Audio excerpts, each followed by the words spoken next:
కేటీఆర్ గాడేసేటటువంటి ఎంగిలి బొక్కలు ఏరక తినడానికి అలవాటు పడ్డటువంటి కొన్ని కుక్కలు ఈరోజు కొడంగల్లో ముఖ్యమంత్రి రేవంత్ రెడ్డి గారు తిరుపతి రెడ్డి గారు చేస్తున్నటువంటి అభివృద్ధిని చూసి ఓర్చుకోలేక తట్టుకోలేక వీళ్ళ కడుపులు మండి ఏం మాట్లాడుతున్నారో అర్థం కాని పరిస్థితి వచ్చింది మిత్రులారా.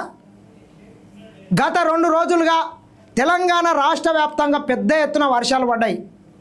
ముఖ్యంగా చెప్పుకున్నట్లయితే కొడంగల్ నియోజకవర్గంలోని దౌలతాబాద్ మండలంలో రికార్డు స్థాయిలో 13 సెంటీమీటర్ల వర్షపాతం పడి ఇప్పటికే చాలా వరకు పెద్ద పెద్ద చెరువులని కూడా నిండిన పరిస్థితి ఉన్నది.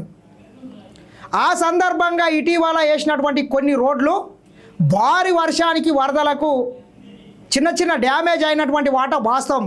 కానీ ఈ దొంగలు కేటీఆర్ వేసినటువంటి ఎంగిలి బొక్కలు, పట్నం నరేందర్ రెడ్డి వేసినటువంటి ఎంగిలి బొక్కల కాశపడ్డటువంటి కొన్ని కుక్కలు ముఖ్యమంత్రి గారి మీద వాళ్ళ కుటుంబ సభ్యుల మీద కమిషన్లు తీసుకొని నాసిరకం రోడ్లు వేయించిండ్రని అవాక్కులు చెవాక్కులు వేలుస్తున్నారు.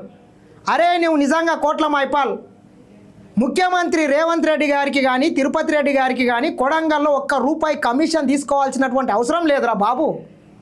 తెలుసుకొని ఒకసారి చరిత్ర. ఈ కొడంగల్ని ఎవడు లూటీ చేసిండు అంతా చూసినాం. గత 10 ఏళ్ళు కల్వకుంట్ల చంద్రశేఖరరావు అధికారంలో ఉంటే 2018 నుంచి 2023 వరకు నీవు కూడా కొడంగల్లో ఒక మండలానికి జడ్పీటీసీగా ఉన్నావు. ఎన్ని నిధులు తెచ్చినావురా సన్నాసి నీవు? ఒక ఆయనను గెలిపిస్తే కార్లపట్నం గెలిపించి పంపిస్తే ₹1,000 కోట్ల ఇస్తా దత్తత తీసుకుంటా అని చెప్పినటువంటి దగులుబాజేడు ఉన్నాడు. నీవు వీకిందేంది, కట్టలు కట్టిందేంది? ఈరోజు కొడంగల్ నియోజకవర్గానికి ముఖ్యమంత్రి రేవంత్ రెడ్డి గారు ప్రత్యేక దృష్టి పెట్టి దేశంలోనే ఆదర్శవంతమైనటువంటి నియోజకవర్గంగా తీర్చిదిద్దాలని చెప్పి ఒక medical college, engineering college, veterinary college, paramedical college, అదేవిధంగా integrated school, Sainik school, sports academy, అదేవిధంగా హైదరాబాద్ నుంచి దాదాపు కోస్గి వరకు రేడియల్ రోడ్డు కంపెనీలు తీసుకురావచ్చి పెద్ద ఎత్తున కొడంగల్ నియోజకవర్గంలో మునుపెన్నడు లేని విధంగా అభివృద్ధి జరిగితే నీకు కళ్ళకు కనబడతలేదారా? వాడేసినటువంటి ఎంగిలి మొత్తుకల కాశవాడి, వాడేసినటువంటి ముష్టి పైసల కాశవాడి ఈరోజు రేవంత్ రెడ్డి గారి మీద తిరుపతి రెడ్డి గారి మీద నోటికి ఎంత వస్తే అంత ఎట్లా మాట్లాడుతున్నారా వెదవల్లారా మీరు? గతంలో కల్వకుంట్ల కుటుంబం రాష్ట్రాన్ని మొత్తం దోసి సిరిసిల్ల సిద్దిపేట తీసుకుపోతుంటే ఆ రోజు వాళ్ళ సంఖ నాకిర్రు. మళ్ళీ ఈరోజు మన ప్రాంతంలో మొట్టమొదటిసారిగా ముఖ్యమంత్రి అయ్యి పెద్ద ఎత్తున నిధులు వస్తుంటే కూడా ఓర్చుకోలేక ఏంద్రా ఈ మీ కడపలమంటే ఏంద్రా కోట్ల మైపాల్? నీ బతికేది మాకు తెలియదారా? పట్నం నరేందర్ రెడ్డిని అడ్డం పెట్టుకొని ఆయన ఎమ్మెల్యే ఉన్నప్పుడు నీవు ఒక ఇల్లు కట్టుకున్నావు. ఎట్లా కట్టుకున్నావు మాకు తెలియదారా? ఏ కాంట్రాక్టర్ దగ్గర బెదిరించి ఒకంత బెదిరించి సీల్ తీసుకుంటే కొంత బెదిరించి సిమెంట్ తీసుకుంటే ఇంకొంత బెదిరించి ఉస్కా తీసుకుంటేవి. నీ బతుకు మాకు తెలియదా? అడక తినే బతుకు. ఈడ 4 మొరుగులు మరిగిన వంటగా కుక్కలాక నీకు ఇన్ని బిస్కెట్లు వాడేస్తారు. ఇట్లా మోపాయినరు మీరంతా దొంగలు కలిసి. ఒక్కసారి వినండి మిత్రులారా, వీడు ఏమంటున్నాడు విందాం మనం ఒక్కసారి. మరి దౌలతాబాద్ మండల్ అంతార్ గ్రామం బాలంపేట నుంచి పెద్దగట్ వరకు పోయే డబల్ రోడ్ లో విచ్చలవిడిగా రాత్రి వర్షాలు పడితే రోడ్లకు కొట్టుకపోవడం జరిగింది. ఏమన్నాడు వాడు? విచ్చలవిడిగా వర్షం పడి రోడ్డు కొట్టుకపోయిందని చెప్తున్నాడు. సన్నాసి, గత 10 ఏళ్ళు టీఆర్ఎస్ అధికారంలో ఉంటే నీ ఊరికి కూడా రోడ్ వేసుకునికే శాత కాలేదు విధవా నీకు. ఈరోజు మళ్ళీ నీతులు మాట్లాడుతున్నావు. ఎందుకు వేసుకోలేదురా? విచ్చలవిడిగా వర్షం పడింది కొట్టుకపోతాయి వర్షాలు పడ్డాక. భారీ వర్షాలు, అతి భారీ వర్షాలు పడ్డాక కొట్టుకపోతాయి రా సన్నాసి. నీకు తెలియనట్లుంది. నీవు ఎవరిని మోచేతి నీళ్ళు తాగుతున్నాడో, ఎవడేసే ఎంగిలి మెతుకులు తింటున్నావో, వాళ్ళు కట్టినటువంటి 1,00,000 కోట్లు పెట్టి కాళేశ్వరం కడితే అది 3 ఏళ్ళు కాకుండా ముందే కుప్ప కూలిపోయింది రా సన్నాసి. ఒక కాంక్రీట్ స్ట్రక్చర్ కూలిపోయింది. రోడ్డు ఏముంటుంది, పోతుంది. పెద్ద వర్షం పడ్డప్పుడు పోతుంది.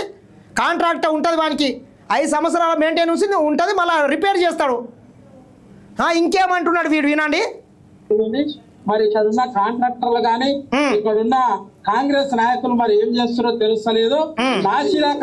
నాసిరకం రోడ్లు నామమాత్రానికి వేసి బిల్లులు చేసుకొని A1 కాంట్రాక్టర్, A2 కాంట్రాక్టర్. వీడు ఏమంటున్నాడు? కాంగ్రెస్ నాయకులు ఏం చేస్తున్నారు అని చెప్తున్నాడు. భారీ వర్షాలు పడ్డప్పుడు కాంగ్రెస్ నాయకులు ఏం చేయరు, కానీ ఆ కల్వకుంట్ల కుటుంబ సభ్యుల్ని తీసుకొని 6 అడుగులు 3 అడుగులు ఉంటారు కదా, వాళ్ళందరినీ తీసుకొని వచ్చి అడ్డం పడబెట్టి రోడ్లకు కొట్టుకపోకుండా. పేరు చెప్పుకున్నటువంటి కాంట్రాక్టర్లని కమిషన్లకు తిరుపతి రెడ్డికి కమిషన్లు, మరి కాంగ్రెస్ నాయకులకు కమిషన్లు ఇచ్చి మా అంతరం రోడ్డు చూస్తే తిరుపతి రెడ్డి కానీ కాంగ్రెస్ నాయకులు కమిషన్లు అంటే బిడ్డ నీవు అనుకున్నావు కొడంగల్ దిర్గనీయం నీవు అనుకున్నావు. ఎక్కడ కమిషన్లు ఎవరికి ఇచ్చిండో నిరూపించాలి బిడ్డ.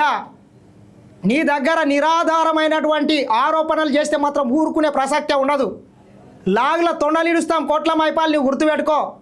మా నాయకుల గురించి మాట్లాడితే లాగుల తొండలిడుస్తాం. ఎవరిని తోలుకొస్తావో తోలుకరా బిడ్డ. నీవు కమిషన్లు తీసుకున్నట్టు నిరూపించు. తిరుపతి రెడ్డికి ఎవరు కమిషన్ ఇచ్చిండ్రు, రేవంత్ రెడ్డికి ఎవరు కమిషన్లు ఇచ్చిండ్రు? అరే వాళ్ళ కమిషన్లు తీసుకోవాల్సినటువంటి అవసరం లేదురా సన్నాసి. రేవంత్ రెడ్డి గారు ఈ రాష్ట్రానికి ముఖ్యమంత్రి, ఆయన ఈ రాష్ట్రమే ఆయన చేతుల మీద నడుస్తున్నది. కమిషన్ లేదు రావులే.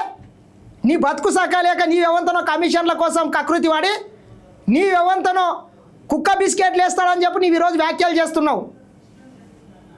ఈ కొడంగల్ నియోజకవర్గంలో 100,000 కోట్ల రూపాయలతోని ఈరోజు అభివృద్ధి జరుగుతుంటే ఈ దొంగలకు కండ్ల కనబడతలేదా? సిగ్గు అనిపించలే కనీసం? సిగ్గు తప్పిన వెదవల్లారా. మొట్టమొదటిసారిగా మన నియోజకవర్గాన్ని నుంచి ముఖ్యమంత్రి అయ్యాడు. ఏ ఊరికంటే ఆ ఊరికి రోడ్ అవుతుంది. మనకి ఏది కావాలంటే అది అవుతుంది. ఇండ్లు అవుతున్నాయి, స్కూళ్ళు అవుతున్నాయి, కాలేజీలు అవుతున్నాయి, ఇక్కడ కంపెనీలు వస్తున్నాయి.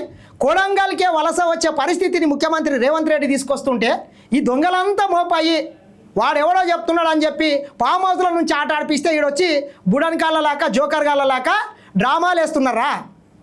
మీ డ్రామాలు కట్టిపెట్టుండి కొడుకులాల మీరు అనుకున్నారు ఇక్కడన్నా?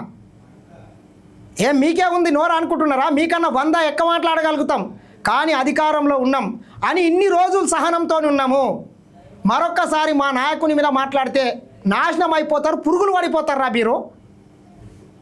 ఎవడు పట్టించుకోకుండా కర్ణాటక బార్డర్లో హైదరాబాద్కు ఆమడ దూరంలో ఉన్నటువంటి ఈ ప్రాంతాన్ని ఎవడు పట్టించుకోకుంటే రేవంత్ రెడ్డి గారు ముఖ్యమంత్రి అయిన తర్వాత ఈ ప్రాంతం మొత్తం రూపురేఖలు మార్చాలని చెప్పి అహోరాత్రులు పనిచేస్తున్నారా? అటువంటి నాయకుని పట్టుకొని కమిషన్లు అంటావు సన్నాసి. కొడంగల్ నియోజకవర్గంలో 2009 నుంచి ఈ రోజు వరకు కూడా ముఖ్యమంత్రి రేవంత్ రెడ్డి గారు ఏ ఒక్క నాయకుని దగ్గర రూపాయి కమిషన్ తీసుకున్నట్లు నిరూపిస్తే నువ్వు దేనికంటే దానికి సిద్ధం రా. మేము తన సొంత పైసలు పెట్టి కాలేజీలలో లెక్చరర్లను పెట్టి నడిపించినటువంటి ఘనత ఆయనది. కోస్గి బస్ డిపోకు భూమి కొనిచ్చి సొంత పైసలతోని ఇచ్చినటువంటి ఘనత ఆయనదిరా. నీవు రేవంత్ రెడ్డి గురించి మాట్లాడతావు అడక తినే విధవా? ఇక్కడ ఉన్న రైతులు పంట పొలాలు మునిగిపోవడం జరిగింది. ఇక్కడ ఉన్న చెరువు, అక్కడ చెరువు చూపిస్తాం. చెరువు దగ్గర నాసిరకంగా రోడ్లు వేసి కంకర రోడ్లు వేసి ఒక 2 నెలల ముందల బీటీ రోడ్ వేయాల్సింది పోయి మరి కంకర రోడ్ అయిపోతే ఏం వేస్తారా బాబు? నీకు అసలు బుద్ధి ఉందా, జ్ఞానం ఉందా, చదువుకున్నావా లేదా? పొద్దుగాల లేస్తే పొద్దుమిక్తే నేను ఉద్యమ నాయకుని, నేను ఓయిలో చదివినా పీకినా కట్టలు కట్టిన అంటావు. రోడ్లు అన్నాక కంకర రోడ్లే వేస్తారు.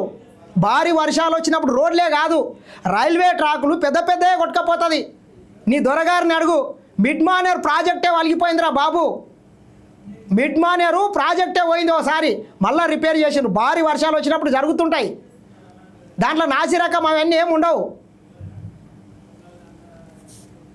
దీని ఇబ్బంది పెట్టుకుంటా అంతర గ్రామం రైతులు కానీ బాలంపేట రైతులు కానీ ఇబ్బందులకు గురి కావడం జరిగింది.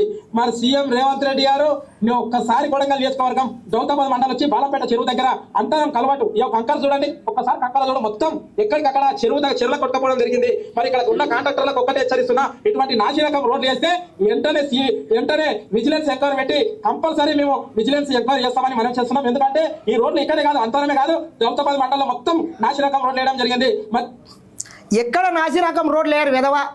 వర్షం పడ్డది పోయింది, 13-14 సెంటీమీటర్ల వర్షం పడ్డది. చెరువులని నిండిన ఎండాకాలంలో అది చెప్పు ముందు. కాబట్టి ఇక్కడైనా ఇటువంటి చిల్లర మల్లర వ్యాఖ్యలు రేవంత్ రెడ్డి గారి మీద వాళ్ళ కుటుంబ సభ్యుల మీద మానుకుంటే బాగుంటుంది. లేకపోతే ఊరుకునే ప్రసక్తే ఉండదు. వాని దగ్గర నీవేమన్నా మార్కులు కొట్టేయాలంటే కొట్టేసుకో, ఇబ్బంది లేదు. కానీ 100,000 కోట్ల రూపాయలు తీసుకొని వచ్చి కొడంగల్ని సర్వాంగ సుందరంగా ఆదర్శ నియోజకవర్గంగా అభివృద్ధి చేస్తున్నటువంటి మా నాయకుల మీద ఈ రకంగా మాట్లాడితే ఊరుకునే ప్రసక్తే లేదు. దొంగలేవడో, ఈ రాష్ట్రాన్ని లూటీ చేసింది ఎవడో అందరికీ తెలుసురా బాబు. ఈ రాష్ట్రాన్ని సర్వనాశనం చేసి 8.5 లక్షల కోట్లు అప్పు చేసి వాళ్ళ ఆస్తులు పెరిగినాయి, ఈ రాష్ట్రానికి అప్పు పెరిగింది. ఏం బీకినవరా నువ్వు? గత 10 ఏళ్ళ అధికారంలో ఉండి ఎట్లా ఇల్లు కట్టుకున్నావు? నీ బీకింది ఏంది? నువ్వు చేసిన బిజినెస్ ఏంది? ఎవడు నిన్ను మొరిగిస్తున్నాడో, ఎవడు నీకు ఎంటకెళ్ళి చేస్తున్నాడో మాకు తెలియదా? నీ బతుకు చూసుకో ముందు. దొంగ పైసల కాశపడి మరొకసారి ఇటువంటి వ్యాఖ్యలు చేస్తే మాత్రం ఊరుకునే ప్రసక్తే ఉండదని చెప్పి ముఖ్యమంత్రి కుటుంబ సభ్యుల మీద, ముఖ్యమంత్రి మీరు కదా ఈ రకంగా మొరిగితే మాత్రం బాగుండదని మరొకసారి హెచ్చరిస్తున్నా. తస్మా జాగ్రత్త బిడ్డ అనుకున్నావు. ఇది చూస్తూనే ఉండండి SN TV.